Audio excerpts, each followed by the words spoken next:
لغة القرآن وخير نبي سكناها الروح كما أمي لغة القرآن وخير نبي سكناها الروح كما أمي. السلام عليكم ورحمة الله وبركاته. الحمد لله حمدا كثيرا بجميع محامده كله ما علمنا منها وما لم نعلم. الحمد لله الذي يوافي نعمه ويكافئ مزيده. ربنا لك الحمد والشكر كما ينبغي لجلال وجهك ولعظيم سلطانك. سبحانك اللهم لا أحصي ثناء عليك أنت كما أثنيت على نفسك. أشهد أن لا إله إلا الله وحده لا شريك له إقرارا بربوبيته وإرغاما لمن جحد به وكفر. وأشهد أن سيدنا ونبينا محمدا عبده ورسوله وصفيه وخليله خير نبي أرسله الله إلى العالم كله بشيرا ونذيرا. اللهم صل وسلم وبارك على سيدنا محمد وعلى آل سيدنا محمد صلاة وسلاما دائمين متلازمين إلى يوم الدين. وأوصيكم أيها المؤمنون ونفسي المذنبة بتقوى الله تعالى وأحثكم وإياي على طاعته واستفتحوا بالذي هو خير. يا أيها الناس اتقوا ربكم إن زلزلة الساعة شيء عظيم يوم ترونها تذهل كل مرضعة عما أرضعت وتضع كل ذات حمل حملها وترى الناس سكارى وما هم بسكارى ولكن عذاب الله شديد. أما بعد فيا عباد الله. Jamaah Jumat yang dimuliakan Allah, pertama-tama kita bersyukur kepada Allah Subhanahu wa taala. Pada hari yang mubarakah ini Allah menuntun kita semuanya melakukan penyembahan, peribadatan, melakukan kewajiban kita salat Jumat bersama sebagai satu kejujuran hati kita dan kejujuran sikap kita, dan ini tentu yang pertama kita syukuri. Walillahi alhamd. Jamaah Jumat yang dimuliakan Allah Subhanahu wa taala. Allah berfirman di dalam surat Hud ayat 6, "Wa ma min dabbatin fil ardi illa 'ala Allahi rizquha." Tidaklah makhluk hidup di muka bumi ini kecuali rezekinya telah ditentukan oleh Allah Subhanahu wa taala. Artinya bahwa kehidupan yang dialami oleh manusia saat ini dan seluruh makhluk itu Allah Subhanahu wa taala telah jamin bahwa kehidupan ini membutuhkan rezeki, dan Allah jamin rezeki itu. Dan tidak ada satu pun makhluk hidup di muka bumi ini yang hidup melainkan ia akan mendapatkan rezekinya dari Allah Subhanahu wa taala.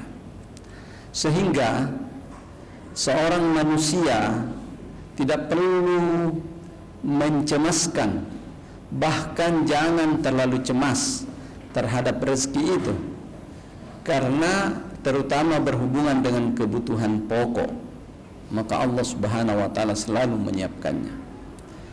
Sesulit-sulitnya manusia, kondisi seseorang, masih ia akan dapatkan sarapan paginya, maka masih ia akan dapatkan makan siangnya dan makan malamnya. Hanya saja terkadang sebagai manusia kita menginginkan, atau manusia menginginkan banyak hal yang kadang melebihi daripada kadar hajatnya, dan itulah yang menjadikan manusia merasa kurang dari yang lainnya. Akan tetapi orang yang beriman kepada Allah Subhanahu wa taala selalu bersifat qanaah, merasa cukup, dan selalu merasakan bahwa yang datang kepadanya itu adalah merupakan kadar yang diberikan oleh Allah padanya pada saat itu atau pada hari itu. Allah berfirman dalam surat Al-Furqan, "Walladzina anfaqu wa lam yusrifu wa lam yaqturu wa kana baina dzalika qawama." Adapun orang-orang yang beriman dan senantiasa menginfakkan hartanya di jalan Allah, dan mereka itu tidaklah berlebih-lebihan atau mubazir di dalam mengeluarkan, walam yaqturu, dan mereka itu tidak juga kikir mengeluarkan sesuatu, wa kana baina dzalika qawama, dan kondisi mereka itu berada pada pertengahan. Artinya, sebagai seorang mukmin beriman kepada Allah, mendapatkan ajaran dari Allah dan Rasul-Nya, maka kita hendaknya merasa cukup dan qanaah terhadap apa yang diberikan oleh Allah, dan apa yang diberikan oleh Allah tidak diinfakkan secara berlebihan dan tidak juga ditahan menjadi satu sifat kekikiran. Sifat-sifat kekikiran inilah yang dicelah di dalam Al-Quran dan dicelah juga pada umat-umat yang telah lalu, bahwa itu adalah salah satu kehancurannya. Adapun rasa ingin memiliki sesuatu yang cukup, atau dikatakan ingin menjadi orang yang berkecukupan atau kaya, maka kekayaan yang sebenarnya tidak akan didapatkan oleh manusia kecuali kekayaan hati. Karena apabila hati telah merasa puas, maka orang itu sudah merasa cukup atas apa yang diberikan oleh Allah Subhanahu wa taala. Nabi sallallahu alaihi wasallam bersabda dalam hadis yang diriwayatkan oleh muttafaqun alaihi, "Laisal ghina an kathratil 'aradi walakinnal ghina ghina'un nafsi, ghinan nafsi." Bukanlah orang yang berkecukupan itu adalah yang banyak harta bendanya, tetapi orang yang berkecukupan itu adalah orang yang kaya hatinya. Maka orang yang merasa puas terhadap apa yang diberikan oleh Allah, yang pertama-tama ia rasakan adalah kekayaan di dalam hatinya. Walaupun kebutuhannya itu pas-pasan, ya, apa yang dimilikinya dengan kebutuhannya itu adalah pas-pasan, tetapi ia merasakan satu kenikmatan dan dia bisa tenang tidur tanpa harus merasakan hal-hal yang meresahkan pada dirinya. Berkenaan dengan rezekinya Allah Subhanahu wa taala yang harus disyukuri, maka rezeki ini adalah merupakan satu keberuntungan yang diberikan oleh Allah Subhanahu wa taala. Dan orang yang merasakan bahwa rezeki yang diberikan oleh Allah padanya adalah cukup, maka itulah orang yang beruntung. Sebagaimana Nabi sallallahu alaihi wasallam katakan, "Qad aflaha man aslama wa ruziqa kafafan wa qanna'ahu Allah bima atahu." Sungguh beruntunglah orang yang telah menyerahkan dirinya kepada Allah Subhanahu wa taala, lantas ia diberi rezeki oleh Allah Subhanahu wa taala yang cukup, lantas ia merasa cukup dengan apa yang diberikan oleh Allah Subhanahu wa taala. Adapun perilaku manusia di dalam memohon rezeki kepada Allah itu ada dua kategori. Ada yang senantiasa mencarinya dengan berbagai upaya dan cara yang tidak dibenarkan di dalam Islam dan tidak dianjurkan pada manusia sebagai satu cara yang mulia. Ada juga yang mencarinya dengan penuh kemuliaan. Cara mencari rezeki yang dengan penuh kemuliaan tiada lain adalah seperti apa yang dikerjakan oleh Nabi Daud alaihi salatu wassalam yang mencontohkannya sejak zaman dahulu. Kemudian datangnya Nabi besar Muhammad sallallahu alaihi wasallam menetapkan bahwa itu juga menjadi syariat atau ketentuan di dalam agama Islam. Jadi asalnya adalah syar'un min qablina, atau syariat yang ada pada masa dahulu, tetapi lalu menjadi syariat orang-orang yang beriman kepada Nabi besar Muhammad sallallahu alaihi wasallam, yaitu orang-orang muslim, yaitu kana ya'kulu min amali yadihi. Nabi Daud senantiasa makan rezekinya dari hasil kerja tangannya. Bekerja adalah satu kemuliaan. Orang yang membutuhkan sesuatu di dalam hidupnya harus melakukan kerja dengan upaya, dan pekerjaan inilah yang diberkahi oleh Allah Subhanahu wa taala. Dan cara mendapatkan rezeki yang kedua yang tidak diridai oleh Allah Subhanahu wa taala kecuali pada hal-hal yang sifatnya darurat adalah meminta-minta dan memohon kepada orang lain untuk memberikan dan memberikan. Dan hal itu ada satu contoh pada zaman Nabi. Ada seorang sahabat Nabi bernama Hakim bin Huzam radhiyallahu taala anhu. Ia di dalam hatinya ada perasaan suka meminta, dan dimanfaatkannya kebaikan Nabi sallallahu alaihi wasallam dan ketulusan serta kedermawanan Nabi untuk dimintai seterusnya. Maka datanglah kepada Nabi sallallahu alaihi wasallam mengatakan, "Ya Rasulullah, berikan saya kebutuhan saya hari ini." Maka Nabi memberikannya. Kemudian esok harinya dia datang lagi kepada Nabi, "Berikan lagi saya Rasulullah." Nabi pun masih memberinya.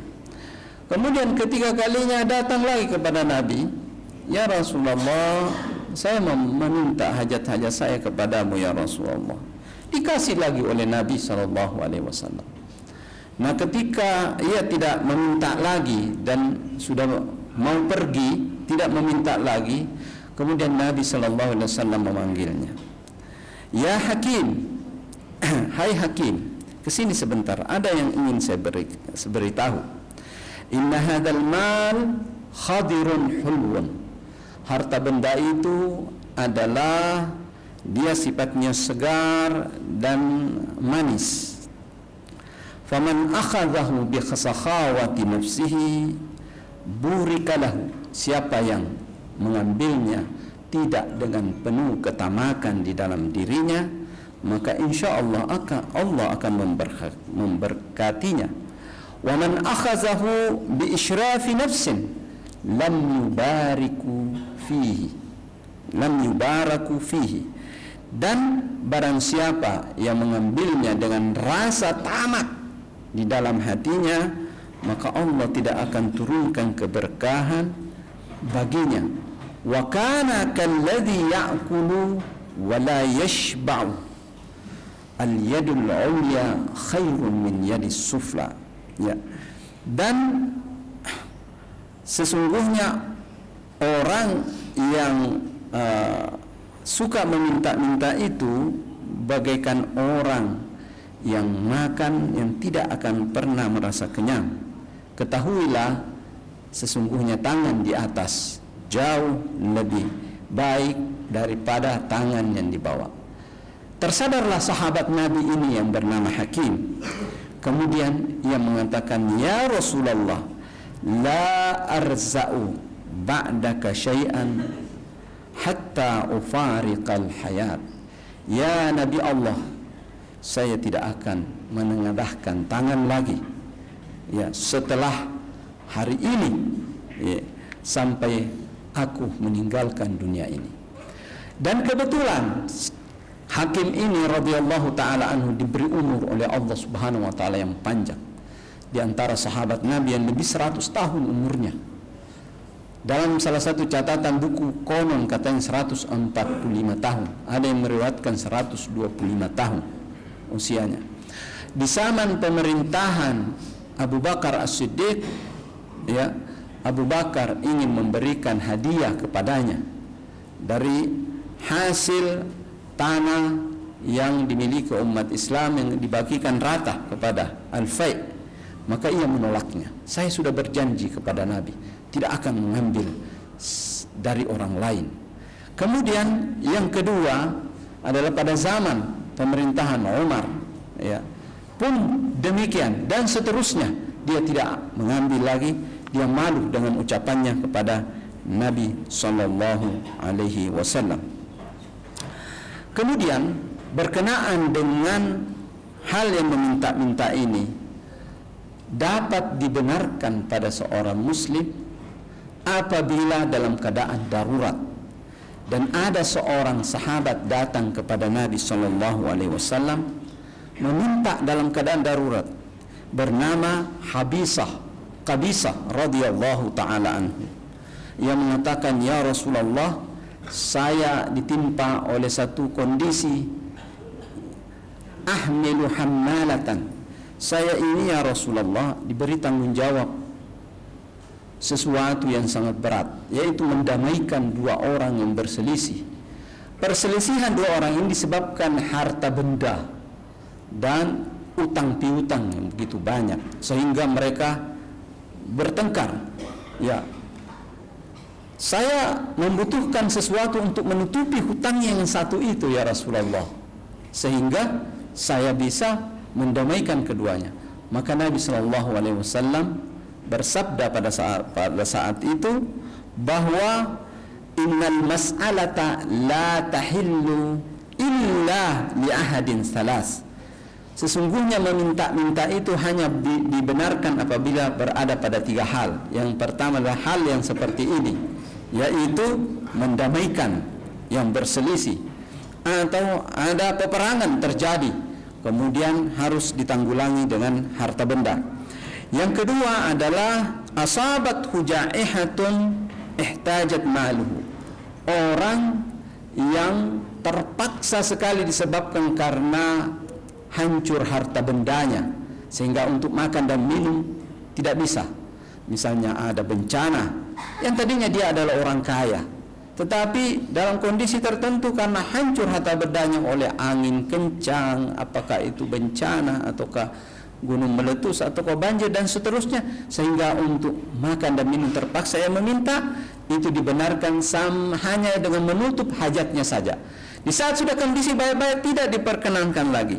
Yang ketiga adalah rajulun asabathu faqatun, seseorang yang ditimpa oleh kesengsaraan yang sulit.